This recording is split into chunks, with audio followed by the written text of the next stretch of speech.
তো আজকে আমরা যে বিষয়টা নিয়ে কথা বলবো সেটা হলো নারীদের যৌন আনন্দকে ঠিক কোন জিনিসগুলো আরও বাড়িয়ে তোলে। আমরা এখানে বিশেষজ্ঞদের মতামত আর নানা ব্যক্তিগত অভিজ্ঞতার উপর ভিত্তি করেই ব্যাপারটা বোঝার চেষ্টা করব। তো প্রশ্নটা হলো, নারীদের জন্য আসলেই সেরা যৌনাসন কোনটা? কিন্তু সত্যি বলতে এর উত্তরটা কোনো সেরা 10-এর তালিকার মতো অতটা সহজ না। এটা তার চেয়ে অনেক বেশি জটিল আর খুবই ব্যক্তিগত একটা ব্যাপার। কারণ দেখুন, এটা শুধু একটা শারীরিক ভঙ্গির বিষয় নয়, এর সাথে আরও অনেক কিছু জড়িয়ে থাকে। আমরা মূলত সেই কমন বিষয়গুলো বা নীতিগুলো নিয়েই কথা বলবো, যা নারীদের যৌন আনন্দের ক্ষেত্রে সবচেয়ে বড় ভূমিকা রাখে। আচ্ছা, চলুন তাহলে আর দেরি না করে মূল আলোচনায় ঢোকা যাক। আচ্ছা, তাহলে প্রথম প্রশ্ন, কোন আসনকে সেরা বলা যায়? মানে কোন বিষয়গুলো একটা পজিশনকে নারীদের জন্য দারুণ করে তোলে, সেটাই আগে বোঝা দরকার। দেখুন, আনন্দের পিছনে মূলত কয়েকটা মূলনীতি কাজ করে। যেমন ধরুন, ঘনিষ্ঠতা ও সংযোগ, নিজের হাতে নিয়ন্ত্রণ থাকা, সঠিক শারীরিক উদ্দীপনা আর অবশ্যই আরামদায়ক হওয়া। আমাদের পুরো আলোচনাটাই কিন্তু এই 4টা বিষয়ের উপর ভিত্তি করে এগোবে। কারণ দেখা যায় সেরা অভিজ্ঞতাগুলোতে এই সবকিছুর একটা দারুণ ব্যালেন্স থাকে। তাহলে চলুন প্রথমে সেই আসনগুলো নিয়ে কথা বলি যেগুলো ঘনিষ্ঠতা বাড়ানোর জন্য সবচেয়ে বেশি পরিচিত। প্রথমেই আসি মিশনারি পজিশনে। এটা তো সবচেয়ে পরিচিত আর ক্লাসিক একটা আসন। হ্যাঁ, অনেকেই এটাকে হয়তো একটু বোরিং বা একঘেয়ে মনে করেন, কিন্তু এর কিন্তু বিশেষ কিছু সুবিধাও আছে। যেমন ধরুন, ৪৮ বছর বয়সী আইলিনের এই কথাটা উনি বলছেন, এটাকে হয়তো অনেকেই বোরিং ভাবে, কিন্তু তার জন্য এটা নাকি সব কিছু পূরণ করে। কারণ এটা অন্তরঙ্গ, ক্লাইটোরাল স্টিমুলেশন দেয়, আবার শারীরিকভাবেও বেশ আরামদায়ক। ভাবা যায়, তার মানে এখানে ঘনিষ্ঠতা, উদ্দীপনা আর আরাম এই 3টে মূল জিনিসেরই একটা দারুণ সমন্বয় আছে। আর বিশেষজ্ঞরা ঠিক এই কারণেই এটাকে এতটা পছন্দের বলেন। সঙ্গীদের মধ্যে যে ঘনিষ্ঠতা, মানে ধরুন চুম্বন করা, চোখে চোখ রাখা বা কানে কানে কথা বলার যে সুযোগটা এখানে থাকে, সেটা এক কথায় অসাধারণ। এই মানসিক সংযোগটাই এর সবচেয়ে বড় শক্তি। এবার আসি স্পুনিংয়ের কথায়। এটা হলো পাশে ফিরে শোয়ার একটা আসন, যেখানে সঙ্গীরা একেবারে একে অপরকে জড়িয়ে ধরে থাকতে পারেন। এর মূল আকর্ষণই হলো এর আরামদায়ক আর অন্তরঙ্গ ব্যাপারটা।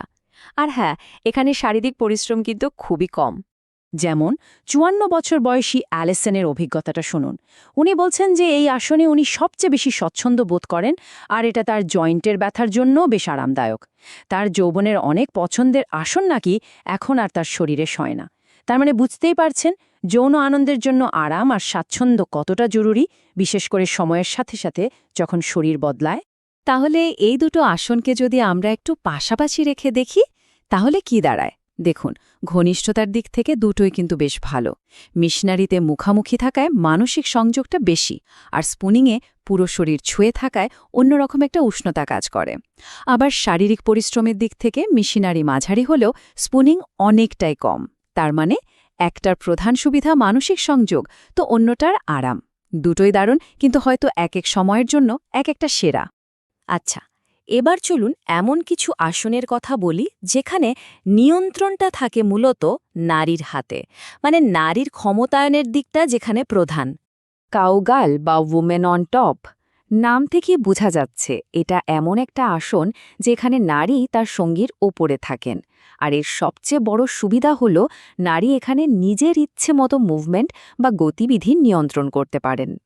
এর মানে হলো নারী এখানে নিজের আনন্দকে সবচেয়ে বেশি গুরুত্ব দিয়ে গতি, গভীরতা আর ছন্দ সেট করতে পারেন।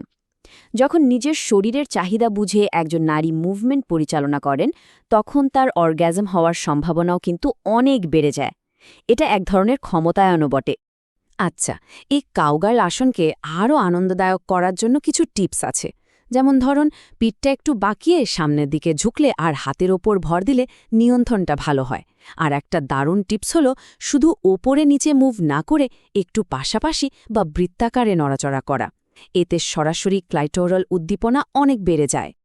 এই পজিশনের আরও একটা বড় সুবিধা আছে, বিশেষ করে যেসব ক্ষেত্রে পুরুষ সঙ্গী হয়তো দ্রুত অর্গাজমে পৌঁছে যান, তাদের জন্য এটা দারুণ। কারণ এখানে নারীর নিজের সময়টা নিয়ন্ত্রণ করতে পারেন, নিজের সন্তুষ্টি নিশ্চিত না হওয়া পর্যন্ত মিলন চালিয়ে যেতে পারেন। এতে দুজনের জন্যই অভিজ্ঞতাটা আরও ভালো হয়। আচ্ছা, এবার একটু অন্য ধরনের আসনে যাওয়া যাক। মানে এমন কিছু পজিশন দেখব যেখানে শারীরিক কোণের পরিবর্তনের কারণে একেবারে নতুন ধরনের অনুভূতি তৈরি হতে পারে। যেমন ধরুন ডগি স্টাইল। এটা পেছন থেকে প্রবেশের একটা আসন, যেখানে গ্রহণকারী সঙ্গী হাত আর হাঁটুর উপর ভর দিয়ে থাকেন। এটাও খুব পরিচিত একটা আসন, কিন্তু এর সুবিধাগুলো অনেক সময়ে ঠিকভাবে আলোচনা করা হয় না।